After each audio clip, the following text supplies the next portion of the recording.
আবারও নতুনভাবে নতুন রূপে ফিরছে রূপা, অর্থাৎ অনুরাগেশার ছোট্ট রূপা। অনুরাগের ছোঁয়ায় ছোট্ট রূপার ভূমিকায় দেখা গিয়েছিল অভিনেত্রী সৃষ্টি মজুমদারকে, যাকে অনুরাগের ছোঁয়ার আগে সুন্দরী ধারাবাহিকে দেখা গিয়েছিল।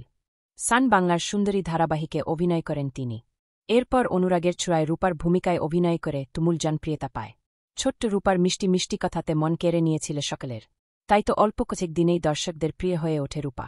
তাছাড়াও দেখা গিয়েছিল নেস্টনির ওয়েব সিরিজে। অনুরাগের ছোঁয় লিপ আসলে ছোট্ট সোনারূপাকে বাদ দিয়ে নতুন কাস্ট নিয়ে আসা হয়। অনুরাগের ছোঁয় লিপের পর তাকে আর কোনো ধারাবাহিকে দেখা যায়নি। প্রায় 1 থেকে 1.5 বছর হয়ে গেলেও আর কোনো ধারাবাহিক কিংবা কোনো প্রজেক্টে দেখা যায়নি ছোট্ট রূপাকে। তবে এবার বেশ কয়েক মাস পর আবারও নতুন প্রজেক্টে ফিরতে চলেছে। জি বাংলার একটি জনপ্রিয় ধারাবাহিকে দেখা যাবে তাকে।